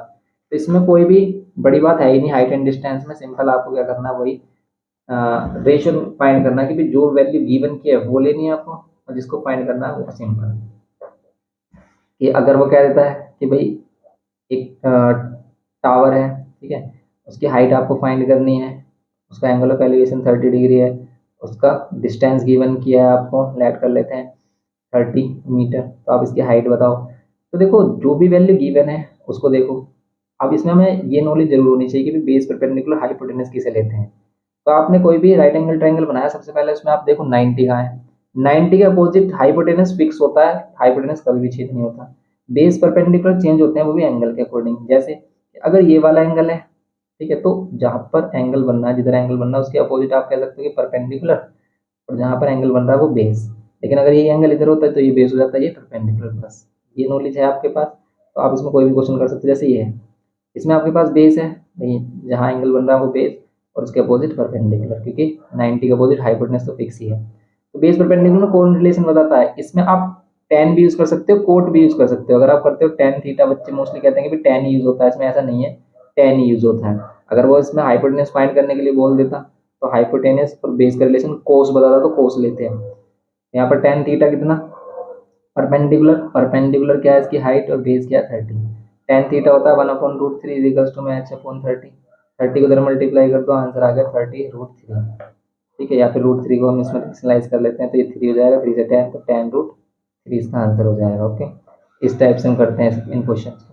अगर वो हाइपोटेनस फाइंड करने के लिए कहता है कि भाई कोई काइट है, उसकी लेंथ ऑफ स्ट्रिंग बताओ, अगर उसका डिस्टेंस क्या है, या फिर उसकी परपेंडिकुलर हाइट दे देता वो, ठीक है, अगर वो परपेंडिकुलर हाइट दे देता है कि भी वो हाइट इतने हाइट पर उड़ रही है, कोई भी हाइट है, उसके उसका लेंथ ऑफ स्ट्रिंग बताओ, तो हम क्या करते हैं परपेंडिकुलर और हाइपोटेनस में देखो जो वैल्यू गिवन की है और जिसको फाइंड करना उन दोनों में रिलेशन देखते हैं।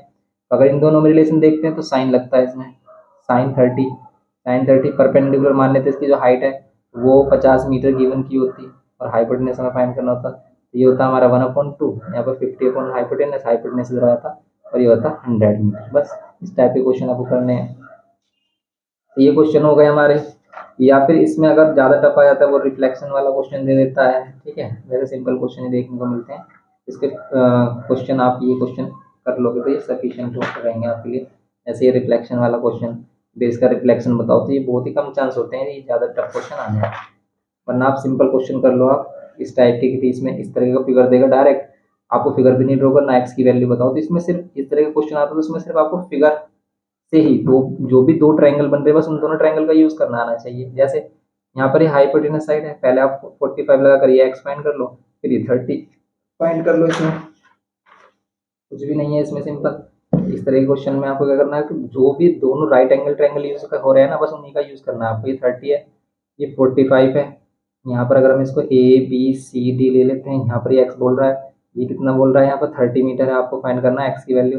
देखो इसमें टू राइट एंगल ट्रायंगल, एक तो ए बी सी है, अगर हम ट्रायंगल ए बी सी देखें तो इसमें कितना हो जाएगा 10 45, देखो ये एक्स फाइंड करना है हमें, और यहाँ बेस बी सी हम फाइंड करेंगे, क्यों, क्योंकि देखो इसका जो रिलेशन बी सी होगा ना, बी सी को हम यूज कर सकते हैं इस बड़े ट्रायंगल में, लेकिन ये जो ए सी है इसका हम कहीं भी यूज नहीं कर पाएंगे, इसलिए हम लगा रहे हैं 10 45 और हो गए परपेंडिकुलर, और बेस कितना हो गया इसका बी सी।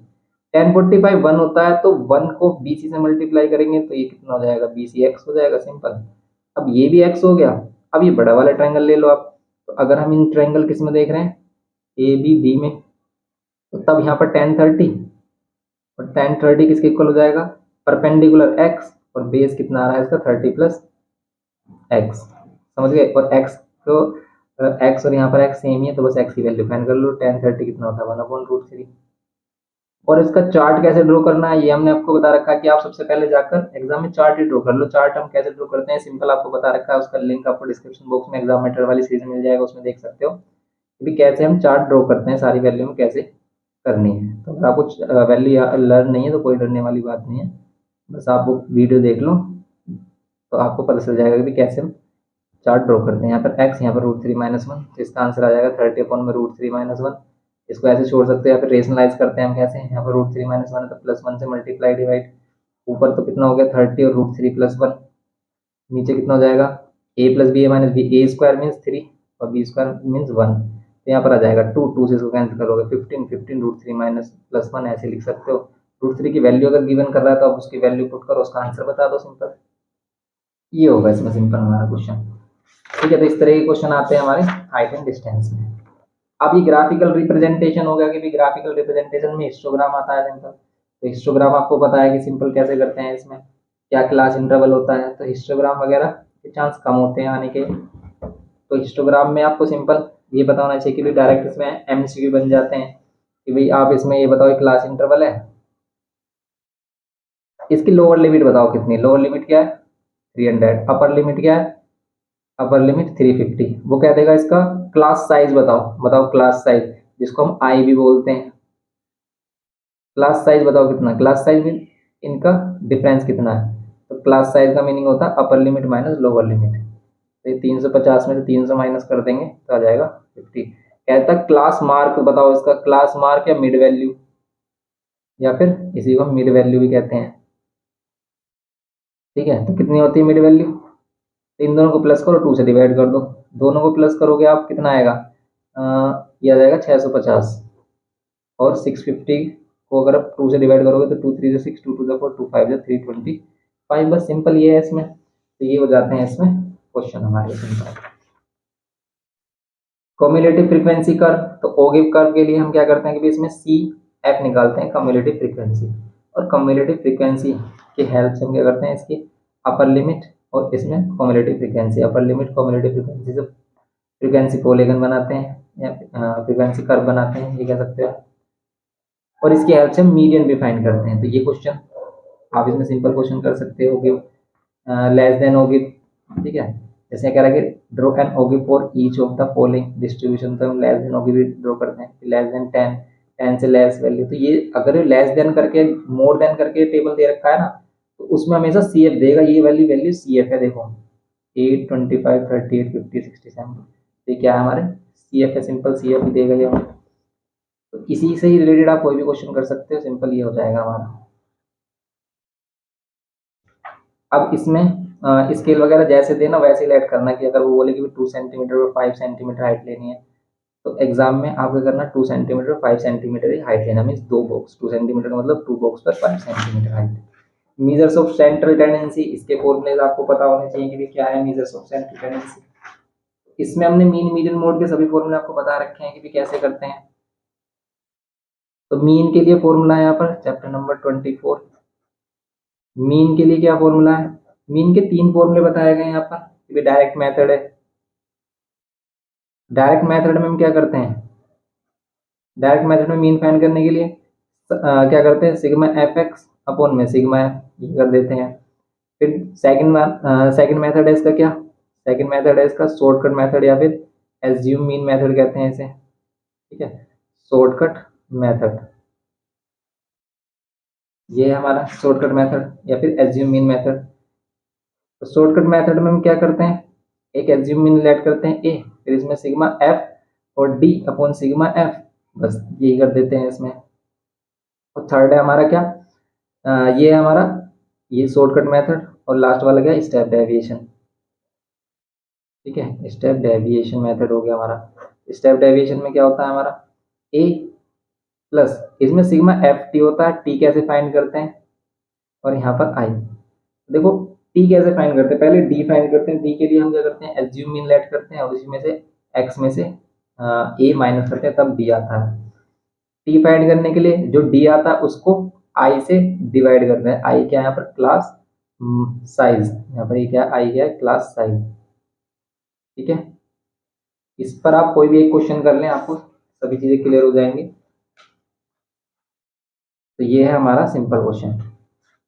तो देखो अगर ये हमारे पास अनग्रुप डेटा के लिए, तो हम क्या कर लेंगे, सिंपल एफ एक्स कर लो, एफ एक्स कर लो फाइन, और इसको एफ से डिवाइड कर दो, ये हो जाएगा हमारे पास। तो ये डायरेक्ट मेथड हो गया, तो ये शॉर्टकट मेथड जिसी को हम क्या कह रहे हैं एज्यूमिंग मेथड भी कह रहे हैं।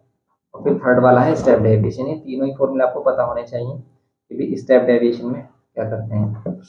तो देखो डी कैसे फाइंड करते हैं, डी फाइंड करने के लिए जो भी एक्स है ना, उसी में से किसी को ए ऐड कर लेते हैं, और ए ऐड करने के बाद एक्स माइनस ए, एक्स माइनस बी इस टाइप से। तो एक क्वेश्चन जरूर करना है आपने, अगर इसका एक क्वेश्चन नहीं किया ना तो भी आप कंफ्यूज हो सकते हैं बहुत ज़्यादा इसमें। तो कोई भी एक क्वेश्चन इसका जरूर करें, तभी आपको चीज़ें पता चलेंगी भाई है क्या है। टी क्या होता है कि जब डी निकाल लेते हैं, टी क्या होता है सिर्फ उसको आई से डिवाइड कर दो, आई मतलब इसको क्लास साइज, जैसे इसको क्लास साइज, क्लास साइज यहाँ पर अगर सिंपल क्लास इंटरवल नहीं है, तो क्लास साइज क्या है, देखो यहाँ पर कितने का डिफरेंस है, 20 20 का डिफरेंस होता है, 20 20 से इसको क्या कर दो डिवाइड कर दो, सभी को 20 से डिवाइड किया गया है, ये हो गया हमारा। ओके, अब जैसे इसमें स्टार्टिंग में बताया गया है कि भी इनकरेक्ट मीन वाले क्वेश्चन आ जाते हैं, 9th में हमने किए हैं कि भी करेक्ट मीन है, इनकरेक्ट मीन है, तो क्या हो जाता है इसमें। इस वाले क्वेश्चन को सिंपल आप कैसे समझ सकते हो, भी कह रहा है कि मीन ऑफ 40 नंबर इज, वैसे ये वाले चांस कम रहते हैं क्योंकि 9th में थे हमारे question. The mean of 40 numbers is this if one of these number is taken as 53 instead of कितना 35, फाइंड द करेक्ट मीन। तो आपको करेक्ट मीन फाइंड करना है, तो आप क्या कर लो, पहले इनकरेक्ट सम फाइंड कर लो, फिर करेक्ट सम फाइंड कर लो, दोनों को माइनस करके आप इसको सोल्व कर सकते हो। तो सिंपल इसका कॉन्सेप्ट भी हमारा सिंपल ही है। वो कह रहा है कि 40 नंबर्स हैं, इनका मीन आपको निकालना है। तो 40 नंबर का मीन कैसे निकालते हैं, सम ऑफ ऑल ऑब्जर्वेशन, ठीक है, सम ऑफ ऑल ऑब्जर्वेशन। तो इनका मीन अगर वो कह रहा है कितना 37.5 कह रहा है, आप इस 40 को उधर मल्टीप्लाई कर सकते हो कि भी इनका जो हमारा क्या हो जाएगा मीन हो जाएगा, वो कितना हो जाएगा 40 इंटू 37.5। लेकिन कह रहा है कि इनमें से एक नंबर क्या रीड कर लिया गया था, if one of these number is taken as 53 instead of 35, 35 की जगह 53 ले लिया गया था, ठीक है। तो अगर क्या लिया गया था हमारा, टेकन एज 53 ले लिया इंस्टेड ऑफ 35, लेना था हमें 35, लिया क्या उसने, उसने ले क्या लिया 53 ले लिया, टेकन एज 53 इंस्टेड ऑफ 35। तो जब 53 ले रखा है तो ये आ रही है वैल्यू, ठीक है। तो अगर क्या ले रखा 53 ले रखा है तो ये वाली वैल्यू आ रही है। तो 53 लेकर ये वाली वैल्यू आ रही है, तो क्या होगी 53 लेने पर क्या होगी, ज़्यादा आ रही होगी वैल्यू। कितनी ज़्यादा आ रही है, हमें लेना था 35, ठीक है। तो हमें क्या करना है, पहले आप इसमें से 53 माइनस कर दो भाई, 53 लिया होगा इसमें एक नंबर हमने, तब ये वाला सम आ रहा होगा, तो इसमें से 53 माइनस कर दो, फिर 35 ऐड कर दो। कहने का मीनिंग ये है कि भाई इन दोनों का डिफरेंस इसमें माइनस कर दोगे आप, यही तो है भाई, सिंपल समझो आप कि भाई ये जो है सम कब आया, जब हमने 53 लिया है नंबर को 35 की जगह, तो वो 53 पहले इसमें से निकाल दो, फिर इसमें ऐड कर दो 35। अगर वो कोई छोटा नंबर कह रहा होता कि भाई 25 ले लिया हमने, लेना था 55, तो उसको माइनस कर दो पहले, इसे ऐड कर लो। तो एक ही कॉन्सेप्ट समझो कि पहले उस नंबर को निकाल दो और फिर जो नया मतलब जो मैं एक्चुअल लेना था उसको ऐड कर दो, जो सम आए अब उसको 40 से डिवाइड कर दो, उसका मीन आ जाएगा, सिंपल। ऐसे इस पर इतना ज़्यादा ध्यान नहीं देना आपको, ये फॉर्मूला जो है ना बेस्ड क्वेश्चन, इन पर ज़्यादा फोकस रखना है। ये तो फॉर्मूला हो गया हमारे किसके, मीन के लिए। ऐसे ही फॉर्मूला है हमारे पास किसके लिए, मीडियन के लिए। मीडियन के लिए फॉर्मूला सिर्फ एक ही फॉर्मूला है मीडियन निकालने के लिए, क्या कि L plus N upon two minus C F upon में एफ इंटू में आई। आई क्या है यहाँ पर, क्लास साइज है, ठीक है, ये फॉर्मूला है। अब ये एन अपॉन टू कैसे लेना है, सी एफ कैसे लेना है, इसके लिए एक क्वेश्चन आपको जरूर करना चाहिए, इसका एक क्वेश्चन जरूर करें आप, तभी आपको पता चलेगा।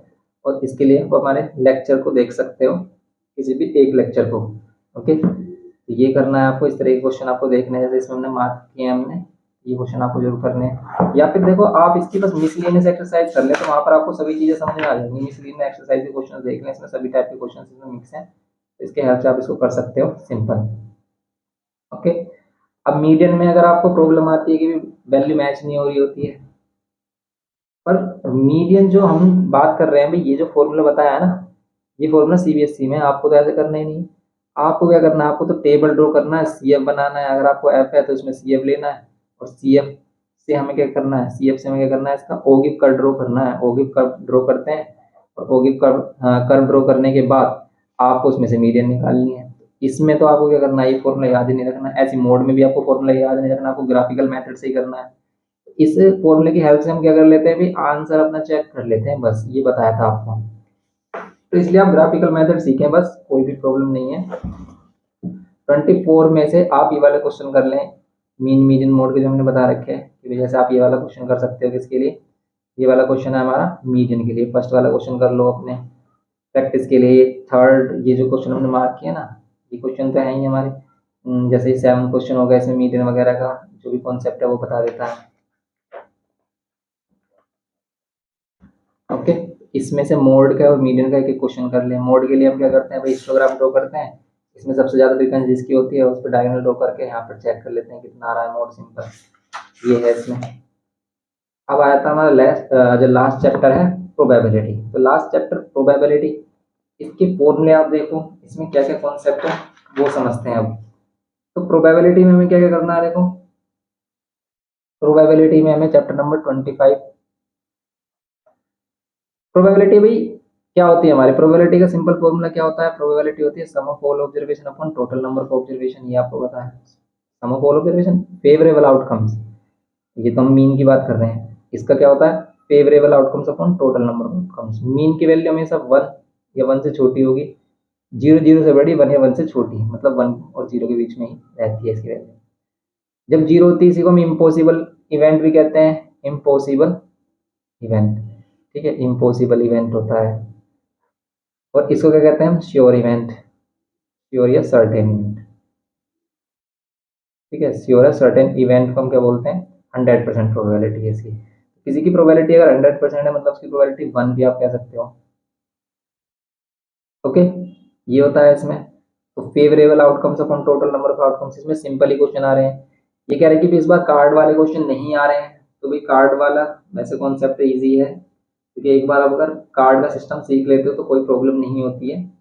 लेकिन अगर हम कंपेयर करके देख रहे हैं कि प्रीवियस ईयर के सिलेबस के अकॉर्डिंग वहाँ पर भी ऐसा कुछ बोला नहीं गया था कार्ड के लिए, लेकिन कार्ड वाले क्वेश्चन आपको देखने को मिल रहे थे, तो इसलिए आप कार्ड वाले क्वेश्चन कर लेते तो कोई प्रॉब्लम नहीं है, क्योंकि कार्ड में भी हमारे सिंपल क्या है भाई, जो हमने सीखा है इवेंट, कि भाई इसमें 52 कार्ड्स होते हैं, 26 ब्लैक होते हैं, 26 रेड होते हैं, ठीक है, ये होते हैं हमारे। फिर इनमें 13 होते हैं हमारे। तो ब्लैक वाले में 13 में क्या होता है हमारा, एक तो क्लब होता है, ठीक है, ब्लैक में क्लब, एंड ए क्या होता है हमारे यहाँ पर, ब्लैक कलर में ही हमारे पास होता है स्पेड, ठीक है, ये वाला। यहाँ पर ही हमारे पास 13 हो गए। और फिर यहाँ पर ही हमारे पास क्या होता है, डायमंड होता है, इसको डायमंड बोलते हैं और इसको हार्ट बोलते हैं, ठीक है, ये हार्ट हो गया हमारा। यही हमारे पास इसके फिर एस होते आते हैं, सभी के एस होते हैं, इसको एस बोलते हैं ए को। फिर इसमें 2 3 4 5 6 7 8 9 10 तक नंबर जाते हैं। फिर इसमें किंग क्वीन जैक, तो किंग क्वीन जैक सभी के किंग क्वीन जैक ऐसे होते हैं, इन्हीं को हम फेस कार्ड भी बोलते हैं, ठीक है, किंग क्वीन जैक। ये टोटल 12 फेस कार्ड होते हैं इसमें, ये आपको पता होना चाहिए। तो बस इसमें डायरेक्ट प्रोबेबिलिटी बोल देगा कि प्रोबेबिलिटी ऑफ फेस कार्ड बताओ, तो कितना हो जाएगा 12 अपॉन में कितना 52, कैंसिल कर लो आप, 4 से 4 3 जा, 4 1 जा 4 और 4 3 जा 3/13। ब्लैक फेस कार्ड तो 6/52 इस टाइप से बोल देता है। एस कार्ड कितने होंगे हमारे 4/52 ऐसे प्रोबेबिलिटी बोल देता है। डायमंड कार्ड कितने होंगे हमारे 13, ठीक है। क्वीन ऑफ हार्ट, हार्ट की क्वीन अगर आपको बतानी है तो एक ही होगी हार्ट की क्वीन, तो 1/52 इस टाइप से हम इसमें सिंपल कर लेते हैं। अब इसमें जो केसेस हमारे पास उसमें है कि जैसे ये है एटलीस्ट, एट मोस्ट, इन चीज को समझते हैं हम कि भाई ये क्या है हमारे पास। रैंडम एक्सपेरिमेंट की भी हमने कोई भी कॉइन को टॉस किया है, थ्रो किया हमने डाइस, ये हमारे रैंडम एक्सपेरिमेंट है, ठीक है। सैंपल स्पेस जो भी हम बनाते हैं उसमें सैंपल स्पेस। अब बात करेंगे इसमें जो क्वेश्चन है हमारे किस टाइप के हैं। हेड टेल, ये इस तरह के क्वेश्चन है हमारे पास, जैसे कि हमेशा probability of an event and probability of not an event का सम हमेशा कितना होता है 1, मीन्स कि किसी के विन होने की आपको प्रोबेबिलिटी पता है तो उसके लॉस होने की, ठीक है, उसके हारने की प्रोबेबिलिटी डब्ल्यू डैश अगर हम ले रहे हैं तो उन दोनों का सम 1 होगा। अभी हम कह रहे हैं कि भाई आपके चांसेस जीतने के 60% है, तो मतलब मीन्स इसका मीन्स ये भी है कि भाई आपके हारने के चांसेस कितने 40% है। ओके, तो आपकी अगर प्रोबेबिलिटी जीतने की 0.6 है तो हारने की क्या होगा 0.4। कैसे फाइंड कर सकते हो, 1 में से माइनस करके फाइंड कर सकते हो, ये है। अब जैसे हम कोइन का केस लें कि भाई कोइन, हमने एक कोइन टॉस किया है, एक कोइन टॉस किया तो क्या आता है हमारे पास, एक कोइन टॉस करते हैं तो हेड और टेल आता है। तो अगर हम सिंगल इवेंट की बात कर रहे हैं, भाई सिंगल इवेंट है हमारे पास हेड और टेल है, तो फिर तो ये बहुत ही इजी क्वेश्चन हो जाएगा कि भाई हेड की प्रोबेबिलिटी बताओ, टेल की प्रोबेबिलिटी बताओ। लेकिन अगर 2 कॉइन्स हमारे पास, 2 कॉइन्स को टॉस करते हैं तो हेड हेड हेड टेल और टेल हेड। इसी में केस बनते हैं हमारे पास कि वो कहता है कि भाई एट लीस्ट 1 हेड आए, कम से कम एक हेड आए, तो कम से कम एक हेड। इसमें एक और केस आएगा टेल और टेल, 4 आउटकम्स बनते हैं हमारे पास। एटलीस्ट 1 हेड, तो एट लीस्ट वाला केस बता रहे हैं हम आपको, एट लीस्ट, ठीक है, एटलीस्ट 1 हेड, कम से कम एक हेड आए, ज्यादा से ज्यादा 2 भी हो सकते हैं, तो इसमें होगी प्रोबेबिलिटी 3/4 टोटल कितने 4 आउटकम्स, बस ये पता होना चाहिए आपको। एट मोस्ट वाला केस आ जाए, एट मोस्ट का मतलब क्या है कि एट मोस्ट 2 हेड, ज्यादा से ज्यादा 2 हेड हो, एट मोस्ट 2 टेल, ज्यादा से ज्यादा 2 टेल हो। ज्यादा से ज्यादा की बात करें तो कम से कम हम कितने भी ले सकते हैं, अगर कम से कम की बात करें तो कम से कम उतने ही होने चाहिए, ज्यादा से ज्यादा कितने भी हो सकते हैं।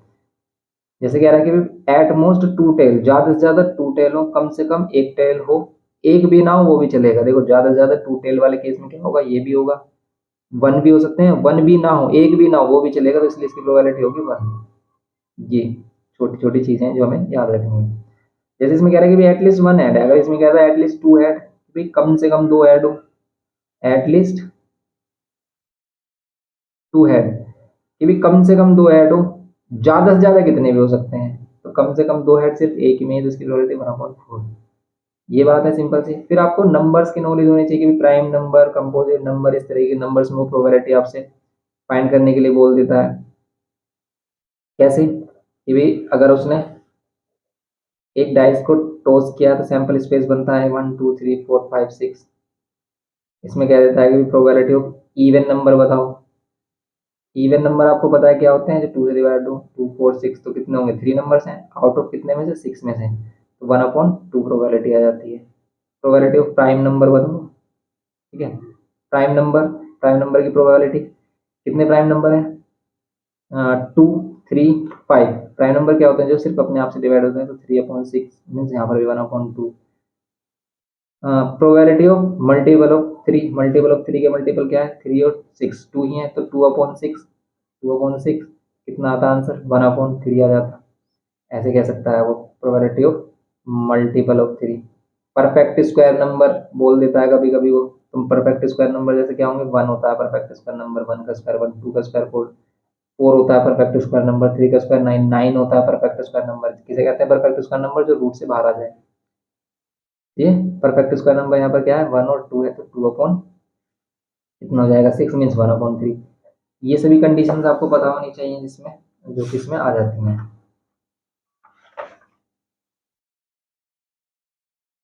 ठीक है, ये तो हमने क्वेश्चन मार्क कर रखे हैं। अब जैसे कि इसमें, जैसे कह रहा है कि which of the following can not be the probability, इसमें से क्या प्रोबेबिलिटी नहीं हो सकती है? तो जो भी आंसर हमारा क्या हो, 1 से ग्रेटर आ रहा हो और नेगेटिव आ रहा हो, वो कभी भी आंसर नहीं होगा। ये कभी भी नहीं होगा, ये कभी भी नहीं होगा। आंख बंद करके कह सकते हैं नेगेटिव प्रोबेबिलिटी कभी नहीं होती, क्योंकि 0 से कम हो जाएगी। 100% तक जा सकती है प्रोबेबिलिटी, जैसे 43% ये होगी, क्योंकि डिवाइड बाय 100 करेंगे तो 0.43 आएगा, लेस देन 1 हो गया। 0.35 हो सकती है, 2.7 नहीं होगी, क्योंकि ये 1 से ग्रेटर होगी हमारी। ओके, तो ये है हमारे पास इस तरह क्वेश्चन। जैसे ये है कि a single letter is selected at random, इस तरह का क्वेश्चन आ सकता है कि प्रोबेबिलिटी कहा है इसने, अब इसमें find the probability that it is a vowel. Vowel की प्रोबेबिलिटी देखो, इसमें कितने वोवेल्स हैं उनको देखो, और डिवाइड में कितने टोटल लेटर्स हैं उसमें, उससे डिवाइड कर दो। जैसे इसमें ए ई आई ओ यू, ए ई नहीं है, आई आई भी है, इसमें 2 टाइम्स है, आई ओ ओ है इसमें। ठीक है, 1 2 3 4, 4 इसमें वोवेल्स हैं, और आउट ऑफ कितने भी हैं 11 12, उसी से डिवाइड कर देंगे, आ जाएगा सिंपल। ओके, तो ये है हमारे पास क्वेश्चन। जैसे कि ये है कि Ramesh choose a date at random in January for a party. आपको बताना है कि find the probability that he chooses a Wednesday, Wednesday choose करे। कितने वेडनेसडे, 1 2 3 4 5, आउट ऑफ कितने डेज में से, 31 डेज में से। तो बस इसकी प्रोबेबिलिटी क्या हो जाएगी, टोटल वेडनेसडे अगर 5 है तो 5 अपॉन टोटल 31, ये इसका आंसर हो जाएगा। फ्राइडे के लिए अगर करना है तो फ्राइडे कितने होंगे इसमें, टोटल फ्राइडे है 5 फ्राइडेज हैं टोटल, आउट ऑफ कितने 31 डेज, अपॉन में 31 करना है। ये ट्यूसडे और 8 सैटरडे, अगर देखो और कहे, अगर कहते और का मतलब है, और का मतलब है यूनियन, भी दोनों दोनों आपको मिक्स करने हैं, ट्यूसडे और सैटरडे दोनों। तो ट्यूसडे कितने, ट्यूसडे कितने 4 ट्यूसडे हैं, एंड सैटरडे कितने हैं, सैटरडे भी 4 है, तो 4 और 4 8, इनको प्लस करना है। अगर एंड कहता है तो इन दोनों में कॉमन जो नंबर होते हैं वही लेते हैं इसमें। ठीक है, और का मतलब यूनियन है, मतलब दोनों को क्या लेना है आपको, और का मतलब क्या है, यूनियन। दोनों नंबर आपको ऐड करते हैं, ये 4 ट्यूसडे और 4 फ्राइडे, सैटरडेज हम ऐड करेंगे तो 8/31 आंसर आएगा इसका, सिंपल। ठीक है, तो ये है इसमें, इस तरह के क्वेश्चन आपको कर लेने हैं इसमें। तो इसमें सिंगल और डबल वाला ही आ सकता है, वैसे इसमें सिंगल इवेंट के ही लिए बोला है, लेकिन आप इनको कर लें, सिंपल क्वेश्चन है इसमें हमारे। जैसे ये वाला क्वेश्चन हम बात कर रहे थे कि भाई multiple of multiple of 3 even number and a multiple of 3। जैसे इस वाले केस में देखो, इवन नंबर भी हो, मल्टीपल ऑफ 3 हो, एंड और वाला क्या सिस्टम है, बस इसको अच्छे से समझ के जाना है आपको। क्या है एंड और वाला सिस्टम, कि वो कह रहा है कि भाई 9 कार्ड्स हमारे पास, 2 3, इन पर नंबर लिखे हुए हैं 2 3 4 5 6 7 8 9 एंड 10, ये 9 कार्ड्स हैं। अब इवन नंबर की प्रोबेबिलिटी आप बता दोगे, मल्टीपल ऑफ 3 बताओगे। ये कह रहा है कि भाई इवन नंबर हो एंड अ मल्टीपल ऑफ 3 हो। इवन नंबर क्या क्या है इसमें, 2 4 6 8 10। इवन नंबर हो एंड अ मल्टीपल ऑफ 3 हो, और 3 का मल्टीपल हो, तो एंड का मतलब है कॉमन लेना है आपको। अब 3 का मल्टीपल क्या है, 3 6 9, तो एंड अगर बोल दे एंड, तो आपको दोनों में कॉमन नंबर लेने हैं। जैसे 3 है इसमें नहीं है, 6 है, यस, तो इसमें सिर्फ एक ही नंबर आएगा, एक ही नंबर होगा 1 आउट ऑफ कितने में से 9 में, तो इसकी प्रोबेबिलिटी होगी 1/9। अगर ये और बोल देता इसी में, अगर ये बोल देता और, ठीक है, यहाँ पर है एंड, एंड का मतलब है कॉमन, इंटरसेक्शन कॉमन, और का मतलब है यूनियन, दो, ये सभी लेने हैं आपको। अब इसमें सभी नंबर लेने हैं, तो 1 2 3 4 5 तो ये हो गए, 6 और 7, ये 6 हम ऑलरेडी काउंट कर चुके हैं, तो जो कॉमन है उसको एक ही बार काउंट करना है। तो 1 2 3 4 5 6 और 7, इसकी प्रोबेबिलिटी होगी 7/9, इसमें ये होता है। बस एंड और का सिस्टम आपको समझ लेना है, एटलीस्ट एटमोस्ट का सिस्टम आपको समझ लेना है, इसी में से क्वेश्चन आपको देखने को मिल जाते हैं। जैसे कह रहा है कि 100 identical cards are needed from 1 to 100, multiple of 5 बताओ, मल्टीपल ऑफ 6 बताओ, बिटवीन 40 to 60। बिटवीन 40 to 60 गए तो 40 और 60 को काउंट नहीं करना है अगर वो बिटवीन गए। ठीक है, ग्रेटर देन 85, 85 से बड़े नंबर, लेस देन 48, ये नंबर हो गया हमारे। जैसे 3 का है, मल्टीपल ऑफ 3 और 5 हो, एंड कह दे तो कॉमन लेने हैं कि भाई वो 3 का भी मल्टीपल हो और 5 का भी मल्टीपल हो, और कह दे तो सारे कंबाइंड लेने हैं। Card is thrown once, find the probability less than 3 greater than और equals to 4 less than 8। Less than 8 तो सभी नंबर लेस देन 8 होंगे, प्रोबेबिलिटी 1 होगी। ग्रेटर देन 6 कोई नंबर है नहीं, प्रोबेबिलिटी 0 होगी। ओके, तो इस तरह के क्वेश्चन आपको इसमें कर लेने हैं। ये जो क्वेश्चन हमने मार्क कराए हैं आपको, ये क्वेश्चन अगर आप कर लोगे तो बिल्कुल अच्छे से प्रैक्टिस हो जाएगी हमारी। अभी कार्ड वगैरह वाले जो है क्वेश्चन, तो इसमें ये कर सकते हो आप। ओके, इस टाइप के क्वेश्चन ही आपको बन जाते हैं इसमें। तो इन सभी क्वेश्चंस की आप अच्छे से प्रैक्टिस करना। और इसमें एक एक्स वाला क्वेश्चन भी बन जाता है कि प्रोबेबिलिटी एक्स की फॉर्म में दे देता है वो, या फिर देता है कि 1/5, जैसे कि इसमें ये लास्ट वाले क्वेश्चन है, बॉल वगैरह वाले जो क्वेश्चन है। देखो कह रहा है कि bag contain 5 white ball, 6 red ball, 9 green balls. A ball is drawn at random from the bag. Find the probability that the ball drawn is a green ball, a white or a red ball, neither green nor white ball. इस तरीके का simple question भी आ जाता है। तो इसमें क्या कह रहा है कि भी कितनी बॉल्स हैं, व्हाइट बॉल्स हैं 5 एंड रेड बॉल है 6 एंड ग्रीन बॉल हमारी कितनी है 9। अभी कह रहा है कि भी ग्रीन बॉल की प्रोबेबिलिटी बताओ। ग्रीन बॉल की प्रोबेबिलिटी कितनी हो जाएगी, probability of green balls 9 upon में कितना, अपॉन में कितना हो गया हमारा ये 20। तो ये इसका आंसर है। वो कह रहा है कि भाई और अगर वो और बोल दे तो दोनों बोल लेनी है, व्हाइट और रेड। तो व्हाइट और रेड बोल रहा है तो दोनों ले लेनी है आपको, व्हाइट और रेड। व्हाइट और रेड कितनी है 11, 11 अपॉन में 20। अब अगर वो बोल रहा है कि भाई नाइदर, ना ही क्या हो इसमें ग्रीन हो, ना ही व्हाइट हो, तो आपको ग्रीन और व्हाइट को छोड़ देना है, ग्रीन और व्हाइट को छोड़ देना, तो रेड लेनी है आपको। तो रेड, रेड की प्रोबेबिलिटी कितनी हो जाएगी हमारी 6 अपॉन में 20, आप इसको कैंसिल कर सकते हो, 2 से 2 3 से 2 10 से, ये हो जाएगा सिंपल हमारा। तो ये है इसमें सिंपल। या फिर वो कह रहा था कि भी not green ball, green ball को छोड़ दो, ग्रीन बॉल नहीं होनी चाहिए, तो क्या हो सकती है, व्हाइट हो सकती है, रेड हो सकती है। तो 11 अपॉन कितना हो जाएगा 20। इस केस में ऐसा हो सकता है सिंपल। ओके, जैसे परफेक्ट स्क्वायर नंबर वाले क्वेश्चन आ गए, परफेक्ट स्क्वायर नंबर देख लो, वोवेल कॉन्सोनेंट वाले देख लो। ओके, इस टाइप से हो गया हमारे। जैसे ये वाला क्वेश्चन है कि a box contain a certain number of balls, some of these balls are marked A, some are marked B and remaining are marked C. तो A, B, C 3 टाइप्स की बॉल है। when a ball is drawn at random from the box, probability of A 1/3, probability of B 1/4 है। if there are 40 balls in the box which are marked C, find the number of balls in the box. तो box में कितने number of balls हैं ये बतानी है आपको। तो यहाँ पर कह रहा है कि भाई A B C, A B C ये बॉल्स है हमारे पास। इसमें प्रोबेबिलिटी भी बोली कि प्रोबेबिलिटी ऑफ ए गिवन किया कितनी 1/3, प्रोबेबिलिटी ऑफ बी गिवन किया 1/4, प्रोबेबिलिटी ऑफ सी गिवन नहीं किया। ठीक है, तो हमसे कह रहा है कि टोटल नंबर ऑफ बॉल्स बताओ इसमें कितनी होंगी। तो टोटल नंबर ऑफ बॉल्स आप कैसे फाइंड कर सकते हो कि अगर हम एक्स ऐड कर लेते हैं, नंबर ऑफ बॉल्स एक्स है हमारे पास। देखो एक्स अगर नंबर ऑफ बॉल्स हैं तो हम एक्स की वैल्यू को कैसे फाइंड कर सकते हैं कि आपको पता होगा कि भाई इन सभी का सम, जितने भी इवेंट होते हैं एलिमेंट्री इवेंट, उन सभी का सम कितना होता है हमारा 1 होता है। तो यहाँ पर 1/3, यहाँ पर 1/4 प्लस सी वाली अगर बॉल की प्रोबेबिलिटी निकालनी है तो क्या होगा, अगर हम सी वाली बॉल्स की प्रोबेबिलिटी फाइंड करेंगे तो क्या हो जाएगा, इन दोनों को प्लस करो, इसमें से माइनस कर दो, प्रोबेबिलिटी ऑफ सी भी हो जाएगा। और इसमें और क्या गिवन का कहा है इसमें कि if there are 40 balls in the box which are marked C, ये जो बॉल्स हैं ये 40 बॉल्स हैं। तो इसी की हेल्प से हम निकाल सकते हैं इसे कैसे कि भाई आप इन दोनों को ऐड करो, इधर से माइनस कर दो, प्रोबेबिलिटी ऑफ सी कितनी हो जाएगी हमारी 1 माइनस इन दोनों को ऐड करो कितना आ रहा है 3 और 4 का एलसीएम 12, यहाँ पर 4 इधर मल्टीप्लाई 3 इधर, तो 4 और 3 7 हो जाएगा। तो ये कितना आ रहा है 7/12।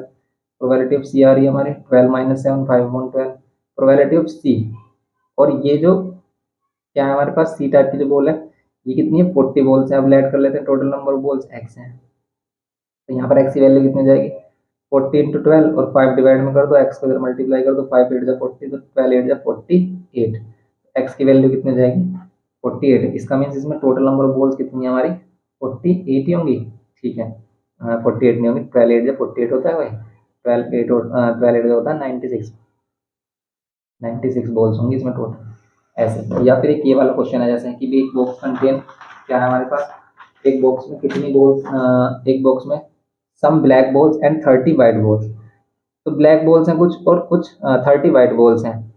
इफ, ठीक है, a box contain some black balls and 30 white balls, if the probability of drawing a black ball is, black ball let कर लेते हैं हम एक्स, ये कह रहा है कि भाई probability of drawing a black ball को ड्रॉ करने की प्रोबेबिलिटी क्या है, 2/5 है। 2/5 ऑफ द वाइट बॉल है, मीन्स जैसे ये बोल रहा है कि ब्लैक बॉल को ड्रॉ करने की प्रोबेबिलिटी क्या है, 2/5 द वाइट बॉल के इक्वल है। तो find the number of black balls in the box, number of black balls आपको बतानी है इसमें कितनी होंगी। ब्लैक बॉल्स हमने एक्स लेट किए, टोटल नंबर ऑफ बॉल्स कितने हो जाएंगे, x+30। हिंट में आपको बता भी रखा है, यहाँ पर 2/5। यहाँ पर क्या करेंगे हम, वाइट बॉल की प्रोबेबिलिटी कैसे निकालेंगे, टोटल वाइट बॉल्स 30 हैं, लेकिन टोटल नंबर ऑफ बॉल्स क्या होगी, x+30। अब देखिए x+30 से तो x+30 यहाँ पर डायरेक्ट कैंसिल कर लो, इसको इधर उधर मत घुमाओ। 5×6 = 30, तो यहाँ पर 2×6 = 12, x की वैल्यू आ रही है 12। बस ये करना है इसमें। तो आप इन सभी क्वेश्चंस को कर लो, तो ये आपके लिए बिल्कुल सफिशिएंट रहेंगे आपके एग्जाम के लिए। तो इसको अच्छे से आप प्रिपेयर कर लें। तो अब आपका ये पूरा कंप्लीट रिवीजन हमने आपको करा दिया है।